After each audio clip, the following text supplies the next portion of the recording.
आकाशवाणी लखनऊ से प्रस्तुत है प्रादेशिक समाचार।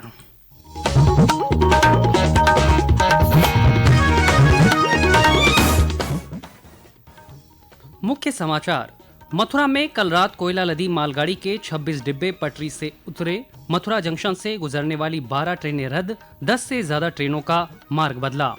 मुख्यमंत्री योगी आदित्यनाथ ने अयोध्या में 1000 करोड़ रुपए से अधिक की 83 परियोजनाओं का किया लोकार्पण और शिलान्यास। गोरखपुर में फ्लोटिंग रेस्टोरेंट का किया शुभारंभ। राज्यपाल आनंदीबेन पटेल ने आज अयोध्या में आचार्य नरेंद्र देव कृषि एवं प्रौद्योगिकी विश्वविद्यालय के दीक्षांत समारोह में 26 मेधावियों को दिए स्वर्ण पदक। और प्रदेश के 25 जनपद बाढ़ से प्रभावित। बुलंदशहर, मेरठ और संभल समेत 5 जनपदों में आज बंद रहे स्कूल।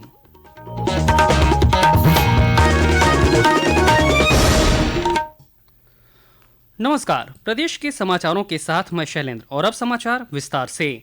मथुरा में कल रात कोयला लदी मालगाड़ी के 26 डिब्बे पटरी से उतर गए। हादसे से डाउन अप लाइनों पर कोयले का ढेर लग गया। उत्तर मध्य रेलवे ने मथुरा जंक्शन से गुजरने वाली 12 ट्रेनों को 20 सितंबर तक रद्द कर दिया है, जबकि 10 से ज्यादा ट्रेनों का मार्ग बदला गया है। वृंदावन रोड और आजही स्टेशनों के बीच हुई इस दुर्घटना से रेल यातायात बुरी तरह प्रभावित होने के कारण सैकड़ों यात्री मथुरा और आगरा रेलवे स्टेशनों पर फंस गए हैं। उत्तर मध्य रेलवे के जीएम यूसी जोशी ने कहा कि पटरी की मरम्मत का काम युद्ध स्तर पर चल रहा है और पटरी की मरम्मत में कम से कम 24 घंटे और लगेंगे।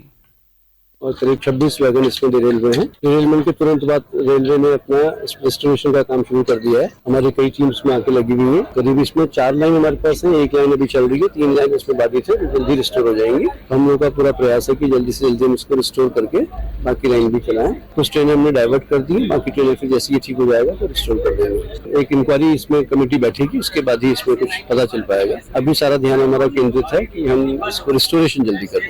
मुख्यमंत्री योगी आदित्यनाथ ने आज अयोध्या के मिल्कीपुर में 1000 करोड़ रुपए से अधिक की 83 विकास परियोजनाओं का लोकार्पण और शिलान्यास किया। इस अवसर पर मुख्यमंत्री ने विभिन्न योजनाओं के लाभार्थियों को सम्मानित भी किया। कार्यक्रम को संबोधित करते हुए मुख्यमंत्री ने कहा कि डबल इंजन की सरकार ने अयोध्या को 30,000 करोड़ रुपए की विकास परियोजनाएं दी हैं। उन्होंने कहा कि अकेले अयोध्या में प्रधानमंत्री आवास योजना ग्रामीण के अंतर्गत अब तक 43,664 आवास स्वीकृत किए गए हैं। अकेले अयोध्या में प्रधानमंत्री आवास योजना में अब तक 43,664 लाभार्थियों को ग्रामीण क्षेत्र में और प्रधानमंत्री आवास योजना शहरी में 19,964 आवास हम लोगों ने शहरी क्षेत्र में भी अयोध्या के लिए स्वीकृत किए हैं, जिनमें मिल्कीपुर में 8,195 आवास ग्रामीण क्षेत्र में बने हैं। तो साथ साथ हम लोगों ने यहाँ पर मुख्यमंत्री आवास योजना के अंतर्गत भी 2,369 लाभार्थियों को आवास की सुविधा का लाभ प्रदान किया है। मुख्यमंत्री योगी आदित्यनाथ ने आज गोरखपुर के रामगढ़ताल में फ्लोटिंग रेस्टोरेंट का शुभारंभ किया। इस मौके पर मुख्यमंत्री ने ग्रीनवुड अपार्टमेंट आवासीय परियोजना के आवंटियों को प्रमाण पत्र भी वितरित किए।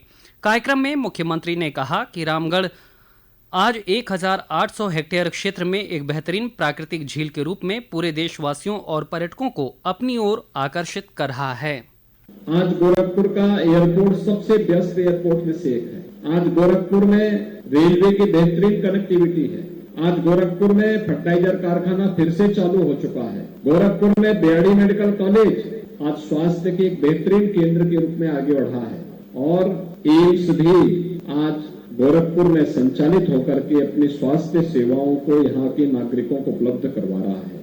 रामगढ़ताल जो कभी स्वयं मृतप्राय सा हो गया था, आज 1800 हेक्टेयर क्षेत्र में एक बेहतरीन प्राकृतिक झील के रूप में पूरे देशवासियों को, हर पर्यटकों को अपनी ओर आकर्षित कर रहा है। राज्यपाल आनंदीबेन पटेल ने आज अयोध्या में आचार्य नरेंद्र देव कृषि एवं प्रौद्योगिकी विश्वविद्यालय के दीक्षांत समारोह में 26 मेधावी छात्र छात्राओं को स्वर्ण पदक और 595 छात्र छात्राओं को उपाधि प्रदान की।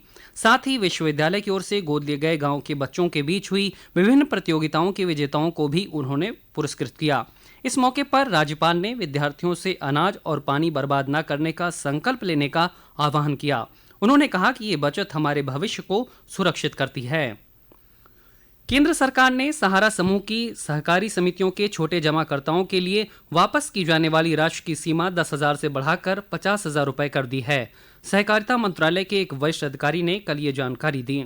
सरकार ने अब तक सहकारी समितियों के केंद्रीय पंजीयन CRCS सहारा रिफंड पोर्टल के माध्यम से सहारा समूह की सहकारी समितियों के 4 लाख जमाकर्ताओं को 370 करोड़ रुपए जारी किए हैं। रिफंड राशि की सीमा 50,000 रुपए तक बढ़ने से अगले 10 दिन में लगभग 1,000 करोड़ रुपए का भुगतान किया जाएगा। प्रधानमंत्री नरेंद्र मोदी के तीसरे कार्यकाल के पहले 100 दिनों में 15 लाख करोड़ रुपए की परियोजनाओं को स्वीकृति दी गई है। साथ ही सरकार ने 3 लाख करोड़ रुपए की परियोजनाओं की घोषणा की है। सरकार ने पिछले 10 वर्षों में देश को प्रगति के पथ पर ले जाने के लिए अनेक कदम उठाए हैं। सरकार ने कनेक्टिविटी बढ़ाने और यात्रा का समय घटाने के लिए 30,700 करोड़ रुपए की मेट्रो परियोजनाओं को मंजूरी दी है। भर्ती में पारदर्शिता के लिए सरकार ने लोक परीक्षा अनुचित साधनों की रोकथाम अधिनियम लागू किया गया। ये समाचार आप आकाशवाणी लखनऊ से सुन रहे हैं। ताज़ा समाचार जानने के लिए आप हमारी वेबसाइट newsonair.gov.in पर लॉगिन कर सकते हैं। इसके साथ ही आप प्रादेशिक समाचारों का ये बुलेटिन हमारे YouTube channel news on AIR Lucknow पर भी सुन सकते हैं। उत्तर प्रदेश माध्यमिक शिक्षा परिषद ने वर्ष 2025 की हाई स्कूल और इंटरमीडिएट बोर्ड परीक्षाओं के लिए ऑनलाइन परीक्षा केंद्र निर्धारण प्रक्रिया की आधिकारिक समय सारणी जारी कर दी है। यूपी बोर्ड के सचिव भगवती सिंह ने बताया कि परीक्षा केंद्रों का निर्धारण 25 सितंबर 2024 से शुरू होकर 28 नवंबर 2024 तक पूरा किया जाएगा।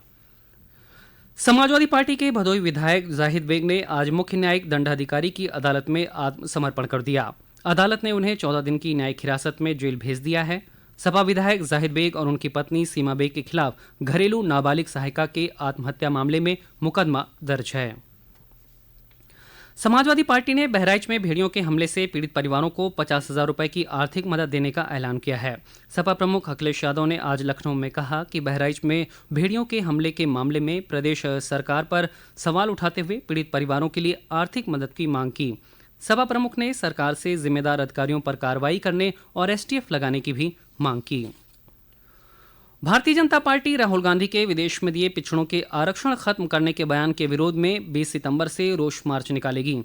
भारतीय जनता पार्टी पिछड़ा वर्ग मोर्चा के प्रदेश अध्यक्ष और प्रदेश सरकार में राज्य मंत्री नरेंद्र कश्यप ने आज लखनऊ में प्रेस वार्ता कर ये जानकारी दी। श्री कश्यप ने कहा कि प्रदेश के 17 महानगरों में प्रदर्शन कर कांग्रेस का विरोध किया जाएगा। बसपा प्रमुख मायावती ने केंद्रीय कैबिनेट में पास हुए वन नेशन वन इलेक्शन के प्रस्ताव को सकारात्मक बताया है। उन्होंने लखनऊ में आज पार्टी पदाधिकारियों के साथ समीक्षा बैठक में ये बात कही। इस बैठक में प्रदेश में होने वाले आगामी उपचुनाव की तैयारियों की समीक्षा की गई। बसपा प्रमुख ने पार्टी के जनाधार को बढ़ाने और संगठन को मजबूत करने के दिशा निर्देश दिए हैं। प्रदेश में रुक रुक कर हो रही बारिश और बांधों से पानी छोड़े जाने के कारण 25 जनपदों में बाढ़ जैसे हालात बने हुए हैं। गंगा, घाघरा और शारदा नदी का जलस्तर अलग अलग जनपदों में विकराल रूप ले रहा है।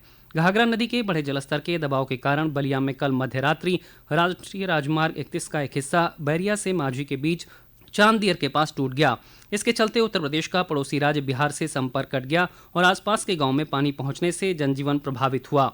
जिला प्रशासन की टीम सड़क की मरम्मत कराकर आवागमन चालू करने के लिए प्रयासरत है। बारिश के कारण आज बुलंदशहर, मेरठ और संभल में कक्षा 12 तक के सभी स्कूल और कॉलेज बंद रहे। वहीं अमरोहा और मैनपुरी में कक्षा 8 तक के स्कूलों में अवकाश रहा। बुलंदशहर में बारिश के कारण शिकोई गांव में अलग अलग स्थानों पर 3 मकान गिरने से मां बेटे समेत 5 लोग घायल हो गए। उधर मेरठ में मकान गिरने से 10 लोगों की मौत के मामले में प्रधानमंत्री आपदा राहत कोष से मृतकों के परिवार वालों को 2-2 लाख रुपए और घायलों को 50-50 हजार रुपए की मदद की घोषणा की गई है। और अंत में मुख्य समाचार एक बार फिर।